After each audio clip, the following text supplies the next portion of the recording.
کہانی ستارے میں آپ کو ویلکم کہتے ہیں۔ آج کی ہماری کہانی ہے عورت یا بلا۔ شہر کوئٹہ میں سینہ بسینہ چلی آتی یہ ایک بلا اور بہادر کیپٹن کی عجیب کہانی ہے۔ اسے ہمیں ادریس کاوش صاحب نے بھیجا ہے۔ اگر آپ بھی چاہتے ہیں کہ کہانی ستارے میں آپ اپنی کہانی مجھے بھیجنا چاہتے ہیں جسے میں پڑھ کر سب کو سناؤں، تو آپ مجھے کمنٹ میں اپنا نام بتا سکتے ہیں اور اپنا نمبر بھی شیئر کر سکتے ہیں۔ میں آپ سے رابطہ کر کے آپ کی سچی کہانی ضرور کہانی ستارے میں پیش کروں گی۔ تو اب ہم آتے ہیں اپنی کہانی کی طرف۔ آپ میرے چینل کو سبسکرائب کریں، لائک اور شیئر کریں۔ رات کے سناٹے میں سرد ہوا کے جھونکے جب اس کے منہ سے ٹکراتے تو اس کے پورے جسم میں ٹھنڈ سے جھرجھری سی آ جاتی۔ برف کے گالے اتنی تیزی سے اڑ رہے تھے کہ چند گز کے فاصلے پر دیکھنا بھی ممکن نہ تھا۔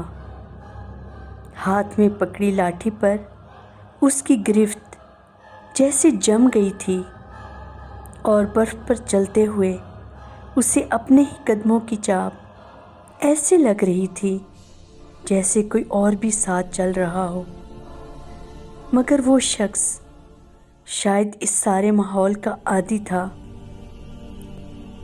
یہ شہر کے اس علاقے کا چوکیدار تھا جو اپنی ڈیوٹی اس ہولناک ماحول میں بھی خوش اسلوبی سے سر انجام دے رہا تھا۔ کافی دیر مختلف گلیوں کے چکر لگا کر وہ آخری گلی میں پہنچا۔ اتفاق سے یہ شہر کی آبادی کی آخری گلی تھی۔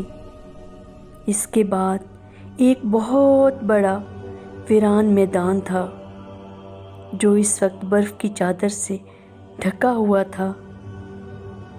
جیسے ہی وہ گلی میں مڑا اسے محسوس ہوا کہ گلی کی ایک طرف کی شکستہ دیوار کے شگاف سے دو پراسرار آنکھیں اسے گھور رہی ہیں۔ رات کے اندھیرے میں چمکتی آنکھیں دیکھ کر اسے یکدم پچھلے دنوں پراسرار طور پر غائب ہونے والے دو چوکیداروں کا واقعہ یاد آ گیا۔ انگاروں کی طرح چمکتی آنکھیں دیکھ کر اسے یقین ہو گیا کہ یہ یقیناً کوئی بھیڑیا ہے۔ لاٹھی پر اس کی گرفت مضبوط ہو گئی۔ وہ بڑی ہوشیاری سے آگے بڑھنے لگا۔ ابھی چند قدم ہی آگے گیا تھا کہ اچانک اس کے سامنے شیر کی جسامت جیسا ایک خوفناک درندہ آ کر کھڑا ہو گیا۔ اسے دیکھ کر جیسے چوکیدار پر سکتہ طاری ہو گیا، اس لیے کہ شیر کی جسامت والے جانور کا دھڑ تو شیر جیسا تھا، مگر چہرہ کسی عورت کا محسوس ہو رہا تھا۔ چوکیدار ٹکٹی باندھے اسے دیکھے جا رہا تھا۔ اس کے قدم جیسے زمین میں گڑ گئے تھے اور آواز حلق میں پھنس گئی تھی، اور پھر اسے محسوس ہوا کہ عورت کی شکل والا وہ درندہ آہستہ آہستہ اس کی جانب بڑھ رہا ہے۔ جیسے ہی وہ درندہ قریب پہنچا تو چوکیدار کے اوزان خطا ہو گئے اور پھر اسے کسی چیز کا ہوش نہ رہا۔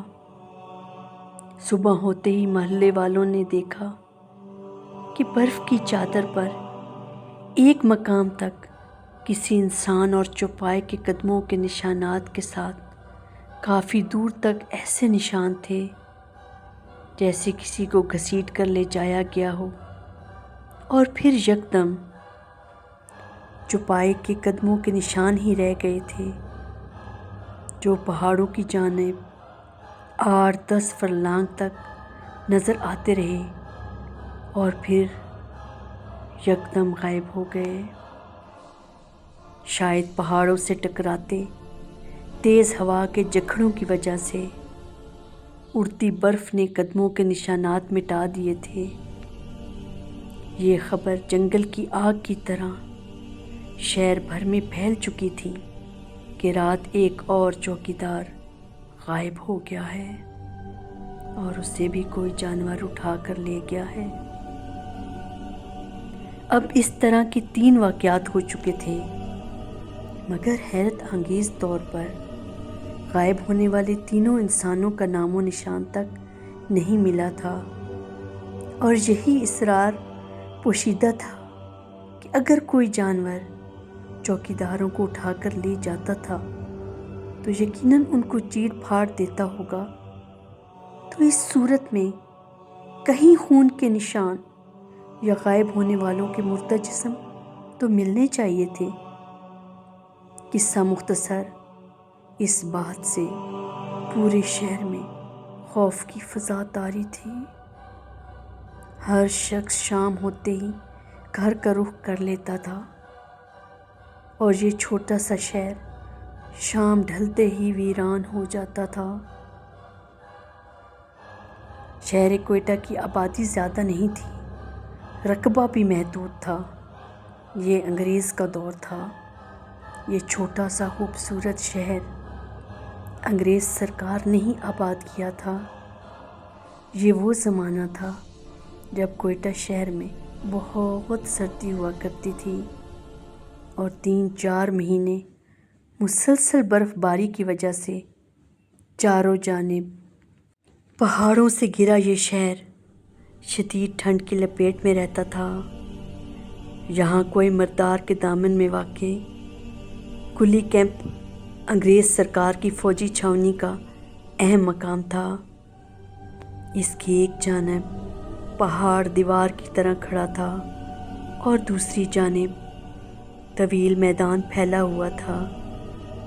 ٹین کی چادروں سے آراستہ چند عمارتیں تھوڑے تھوڑے فاصلے پر بنی ہوئی تھیں۔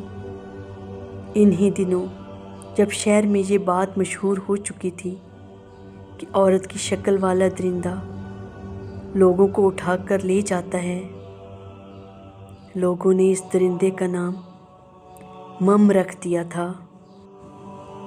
جہاں ایک انگریز کیپٹن ٹرانسفر ہو کر پہنچا تھا۔ میرا بچپن جس گھر میں گزرا ہے، اتفاق سے وہ بھی کوئٹہ شہر کی آبادی کی آخری گلی تھی۔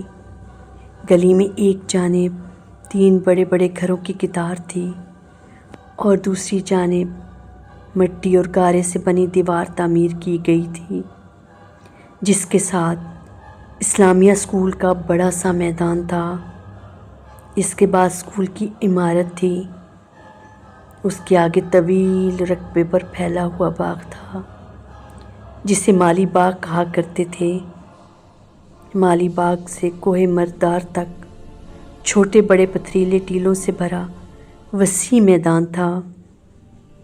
ہمارے گھر کی عمارت بھی انگریز دور کی تعمیر کردہ تھی، جس میں تقسیم ہند سے پہلے ہندو آباد تھے، جو بعد میں کلیم کی صورت میں میرے والد صاحب کو مل گئی۔ اس عمارت کی چھتیں بھی ٹین کی چادروں کی بنی ہوئی تھیں۔ کہتے ہیں کبھی اس گھر کی چھت پر مم آیا کرتی تھی، اور رات بھر برف سے ڈھکی چھت کو اپنے خوفناک پنجوں سے کھرچتی رہتی تھی۔ کیپٹن ڈیوڈ جب ٹرانسفر ہو کر کلی کیمپ کا انچارج بنا تو مم کے حوالے سے تمام واقعات کو سن کر اس نے فوری طور پر اس بلا کو ختم کرنے کا فیصلہ کیا، کیونکہ اس دوران میں کلی کیمپ کے کچھ گارڈ بھی غائب ہو چکے تھے۔ کیپٹن نے ڈیوٹی پر موجود گارڈز کو اپنے ساتھ کالے رنگ میں رنگے چونے کے تھیلے رکھنے کی ہدایت کی تھی، اور انہیں سمجھایا تھا کہ اگر ان کو دوران ڈیوٹی مم نظر آ جائے تو فوراً چونے کے تھیلے کا منہ کھول دیں، تاکہ اگر مم ان میں سے کسی کو اٹھا کر لے جائے تو راستے بھر گرتا چونا مم کے ٹھکانے تک کی نشانی بن جائے، اور پھر واقعی اس کی یہ ترکیب بڑی کام آئی تھی۔ کلی کیمپ میں رات کو 4 گارڈز کی ڈیوٹی ہوا کرتی تھی، جو مغرب کے بعد سے صبح تک مختلف مقامات کی نگرانی کرتے تھے۔ اس روز بھی حسب معمول 4 گارڈ اپنی ڈیوٹی پر آئے تھے۔ انہوں نے اپنی اپنی رائفلیں سنبھالی تھیں اور چونے کے تھیلے گلے میں لٹکا کر اپنی ڈیوٹی یعنی گشت کے لیے روانہ ہو گئے۔ یوں تو وہ بہت بہادر تھے، مگر ایک انجانا سا خوف ان کے دلوں میں موجود تھا۔ ان میں سے ایک گارڈ کی ڈیوٹی اس آخری عمارت کے پاس تھی، جس کے بعد چھوٹا سا پتھریلا میدان تھا، اور پھر آسمان کو چھوتا پہاڑ بڑی شان سے سر اٹھائے کھڑا تھا۔ گارڈ بڑے چاق و چوبند انداز میں چاروں جانب نظریں دوڑا رہا تھا۔ آہستہ آہستہ رات گہری ہوتی جا رہی تھی۔ آسمان پر موجود بادلوں کی وجہ سے زمین چاند کی چاندنی سے محروم تھی اور گہرے اندھیرے کا راج ہوتا جا رہا تھا۔ فضا میں جسم کو کاٹنے والی ٹھنڈ کی لہر موجود تھی۔